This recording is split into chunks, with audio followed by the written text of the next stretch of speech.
Okay, resetters, let's talk about something we haven't talked about at all on this channel, and that's mouthwash. And there are so many reasons why we have to have this discussion. Everything from the microbiome of your gut to your hormonal profile is affected by mouthwash. So I want to dive into the good, the bad, the ugly, and what your alternatives are. So let's dive in. Okay, for starters, I want to help you think this through. The first thing to think about is that digestion starts in the mouth. So when we are upset because we're getting bloated, we're upset because we're constipated, we're not loving the way that our digestive system is working, the first thing I want you to think about is what is going on in the health of my mouth. So there are many ways we can look at the health of the mouth, but on this video, I really want to talk about the bacterial profile in your mouth. So when you are chewing food, each time you chew, there is a microbiome in the mouth of good bacteria that help you break down that food. And so there are two things that you've got to do to make sure the digestion in the mouth works perfectly. The first is you got to take time to chew your food. So when we chew one or two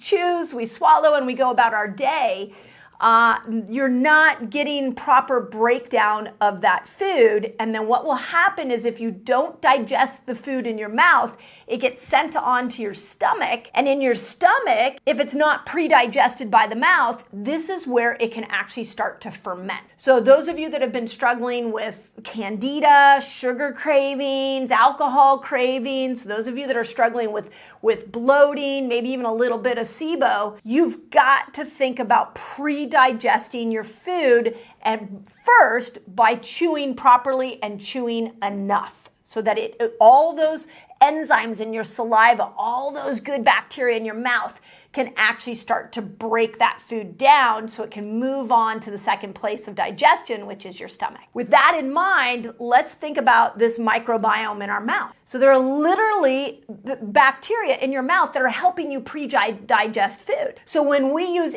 anything antibacterial, whether it's toothpaste or mouthwash, what we're doing is we're killing all those bacteria. So even if you chew a ton and you actually take your time to chew your food, if you don't have the right bacteria in your mouth, it's not getting pre-digested there. So it's very much like what we've chatted about on this channel a lot, which is we're not, because of antibiotic use for women, because of years on birth control use, we don't have the right amount of bacteria in our gut to break down the food once it hits the small intestine and large intestine. So my biggest complaint about antibacterial mouthwashes is they kill the health of your microbiome. So that's the number one thing I want you to know about mouthwash. Second thing is that mouthwash has a tendency to dry out your mouth. So I want you to think about this for a moment.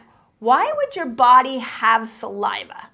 Like, what is the purpose of saliva? Well, one is to pre-digest your food. So in the saliva, we've got those microbes that are helping you break down that food. But the second purpose of your microbiome of your mouth is to remineralize your teeth. So you need plenty of minerals in your teeth to keep your teeth strong. So if you are chronically using mouthwash, you're drying out that saliva, which is not only affecting the microbes, but it's affecting the minerals that can get into your teeth. So that's the second reason I'm not a fan. Third reason I'm not a fan, and this is through my hormonal lens, and this is, all of these are big, but this one, for especially my women out there are trying to balance your hormone, is that there's a lot of endocrine disruptors in mouthwash. The biggest endocrine disruptor is parabens. So in conventional commercial mouthwash, there are toxins in it. And those toxins, there's many of them. The one that irritates me the most are parabens.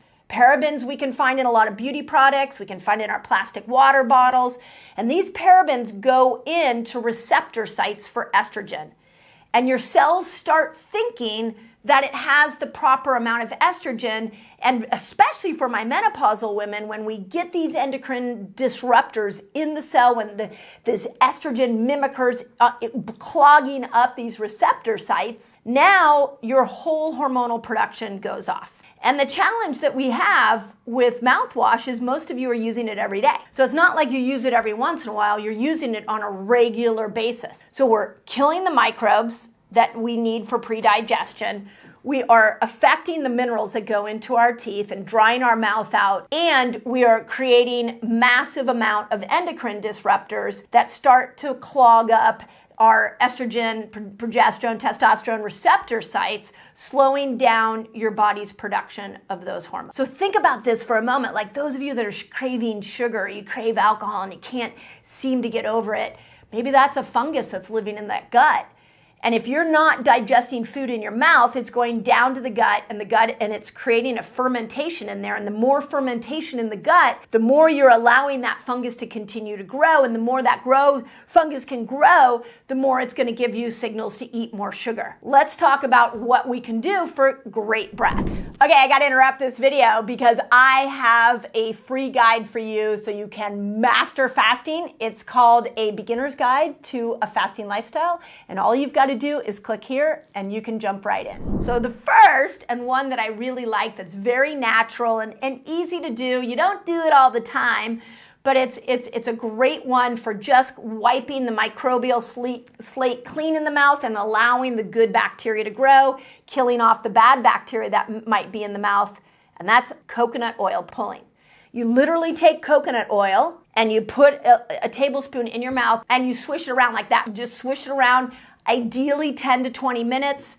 And what it will do is to kill the bad bacteria, but leave the good bacteria. Whereas the mouthwash is killing all the bacteria in your mouth. So start oil pulling, and remember, what is causing your bad breath oftentimes is the bad bacteria. So if you oil pull on a regular basis, now we start to see that we are having the positive effect of the good microbes and getting rid of the bad. So that would be my first alternative. Second alternative that I think is really important to think about is what's going on with your gut. If your gut health is completely off, then it's going to actually come out through your breath. If you're chronically having bad breath, needing that mouthwash to fix your bad breath, you're just putting a Band-Aid on a bigger problem. And the bigger problem is that you have potentially gut dysbiosis going on that's causing this smell to come out of your mouth, as gross as that is. So what do you need to do to fix your gut dysbiosis? There's a lot of things. Of course, fasting. I wrote about this in Fast Like a Girl. There is a gut reset fast in there. Highly recommend that if you've got a chronic issue with bad breath. Just throw some 24-hour fasts at your body, maybe once a month, maybe once a quarter, to be able to start to change the microbial dynamics that are going on in your gut. So think about that. And then I also talk a lot in Fast Like a Girl about the 3 Ps, polyphenol, probiotic, and prebiotic foods, and how important those are to really fuel the good bacteria so the good bacteria can win, making sure that the bully bacteria, the bad bacteria in your gut goes away. So if bad breath is an issue, start thinking more about your gut health. Another aspect of gut health that I really want to emphasize is the power of bone broth. So bone broth has glycine in it. And so it's really healing to the inner lining of your mucosal lining of your gut. So if you have bad breath, think about every time you fast, think about breaking it with bone broth, because that combination is so powerful. When you go into these longer fasts, you go more towards like a 24-hour fast, you're killing off the bad bacteria, and then you take a cup of bone broth. What you're doing is you're adding the nutrients in there to start to repair this inner lining of your mucosal gut lining. And if that inner lining is good, think of it as like a foundation for those good microbes inside your gut. So it's a lifestyle solution when you start to look at what you can do to repair the gut so your breath isn't bad. So if you're having bad breath, it really is a time to look at your gut microbiome. So that would be one of my hacks there. And then, of course, the last hack, well, there's a couple last great hacks if you're like going into a meeting and you're like, okay, well, I don't have time to fix my microbiome. I don't have time to oil pull. And that's where you can start to use some essential oils. Now the challenge, and this is going to get really nuanced, but this is what I'm doing here on my channel, is really helping to teach you, is that when peppermint, actual flavor of peppermint, is antimicrobial. So even a peppermint essential oil can change the bacterial profile in your mouth. So this is a hack that actually my husband taught me that his mom used to do. And I think this is one of the greatest hacks because it's a prebiotic. In fact, it's the best prebiotic out there, and that is fresh clove. Just take a whole clove and chew on a clove. You're gonna have like a really fresh breath, and it's a prebiotic, so it's gonna allow the good microbes in your mouth to really proliferate. And it's something you can put in your mouth right before you go into a meeting, before you go on a date, when you want that fresh breath, and you're not using peppermint as a tool, as this does have an antimicrobial effect. Okay, if you loved this video, you're gonna wanna check out the next video of my food series. On this video, want to talk about the healthy foods that you might be eating that will stop you from a long and healthy life.